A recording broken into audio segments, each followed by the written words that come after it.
Hi, my name's Emily Hindle, I'm 27 years old. My pronouns are she, her, and I grew up in Bitton, Southampton. Hi, my name is Imani Okoh. I'm 24 years old. My pronouns are she, her, and I live here in Southampton. Hello, my name is 𝘾𝙧𝙚𝙖𝙩𝙚. I am 22 years old.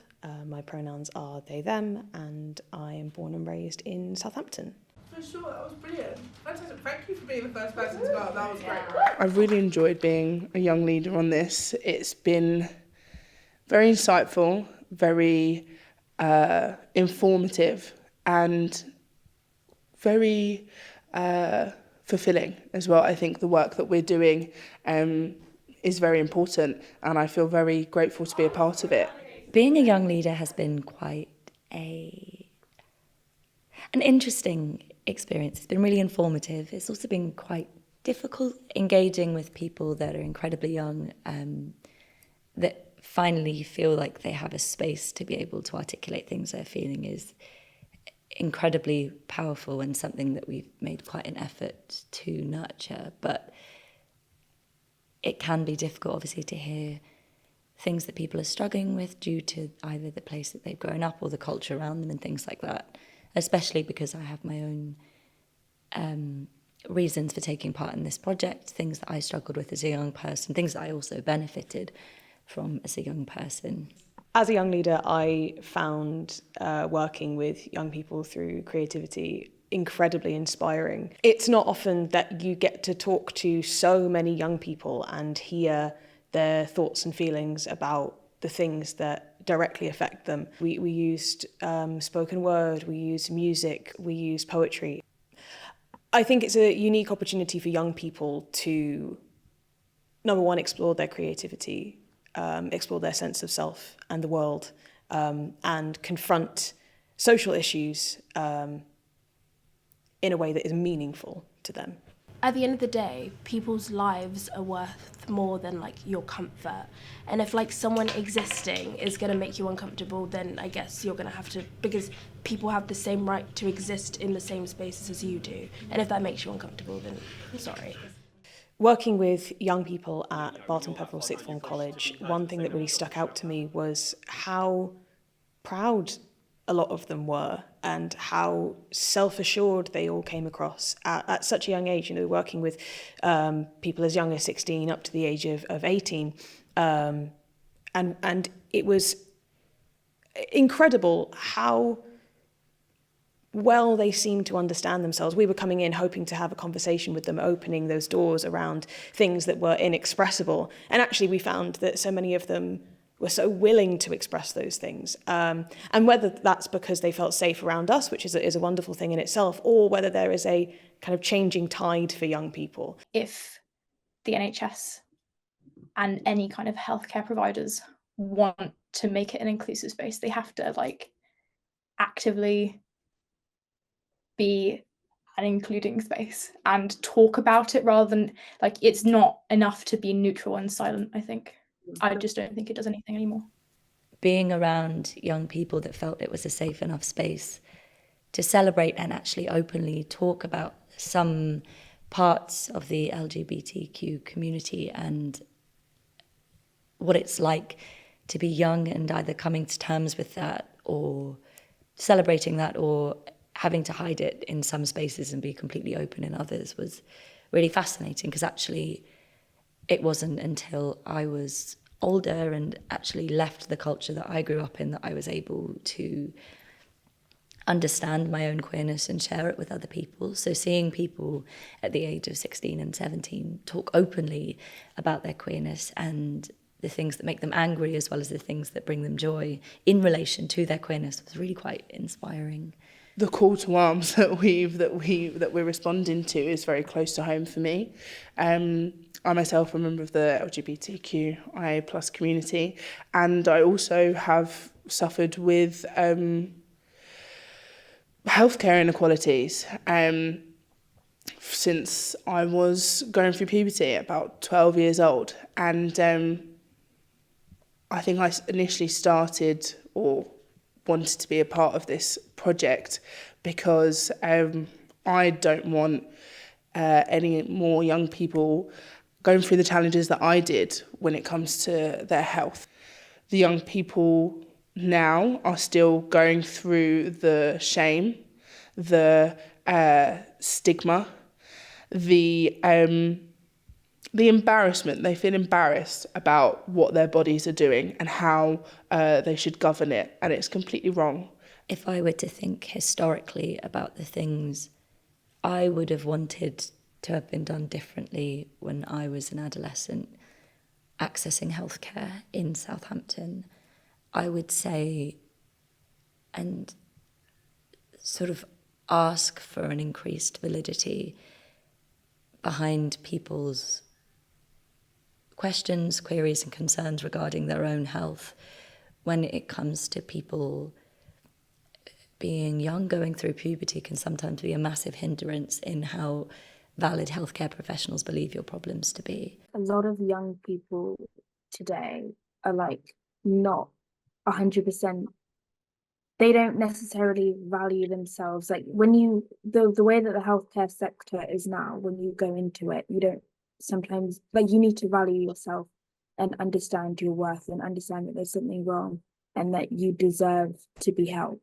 I think it goes to show that young people today have an ability for self-advocacy that isn't reflected in the way that the current systems are set up around, whether that's healthcare or politics. I think what we are needing to see now is a system that reflects the radical acceptance that young people have for themselves and the expansiveness that young people are able to exist in. The workshop that we did on the cultural aspect of all of these health conditions and the cultural aspect of the taboo and stigma around periods and hormones and stuff was very informative for me. I had no idea that for some people around the world, it's not necessarily their religion that dictates how women should govern themselves around their periods and puberty. It's more so their culture. So we were told that, for example, their scripture may say one thing in the sense that a period is sacred or should be celebrated, and motherhood should be celebrated and things like that. But the culture around it, i.e. their environment, other people within that religion, can be completely different. Definitely how little we're taught at school.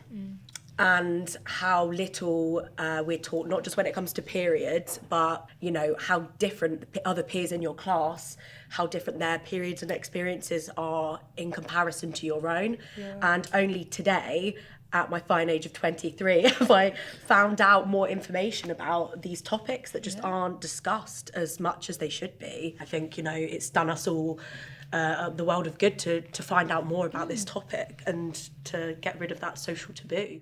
Like, just because you have the degree and you have that medical knowledge doesn't mean that you know each and every individual. Like, just listen to people. I found there are a lot of people, you know, at my old school who were sort of denying the fact that people face sort of problems. And I think if we showed more people sort of the statistics that we looked at earlier, maybe they start to understand, they'd start to sort of picture how big some of these problems really are. There was something written down anonymously by a young person that spoke about how there was separation between gender when it came to learning about puberty, but in particular menstruation and the female experience of puberty. Boys were kept separate, which an initial problem with that is that there are people kept out of that conversation who may have experiences of that. We talk a lot about gender binary and things like that, but there are also people that are intersex, people that have parts of their anatomy they're not quite able to access yet, which once again cannot share those things because of shame. And if you create an educational environment where it suggests that information is restricted to one gender or one type of person, then you are creating an area of shame by omission. As somebody who experiences menstruation but doesn't fall under the category of woman, one thing that I found particularly troubling experiencing puberty and accessing healthcare is that the misogyny that surrounds conversations around female reproductive health is so pervasive that it can throw up additional issues for those who experience body dysmorphia, gender dysphoria, and those kinds of things. So we can't look at those issues in isolation. For me personally, what this has done in my early adulthood has driven me towards private healthcare. If you continuously keep information away from people, you create an area of shame. And that's what leads to people being silenced, and that's what creates an increase in mental health issues in young people, which are a massive byproduct of the shame that's been handed down to them. And I think if you target shame at the source and look at how very clinical statutes and policies can actually affect something so monumental, you're tackling so many different areas at the source.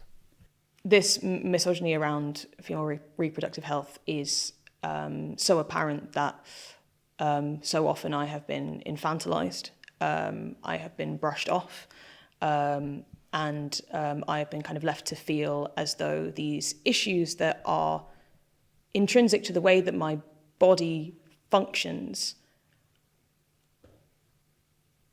don't warrant medical intervention.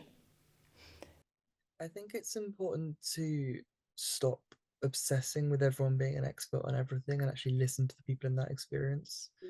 I think we get so fixated on feeling like we all have to say a thing and have a comment and have an understanding on everyone else's experience, in the same way that there are loads of experiences that I will never understand.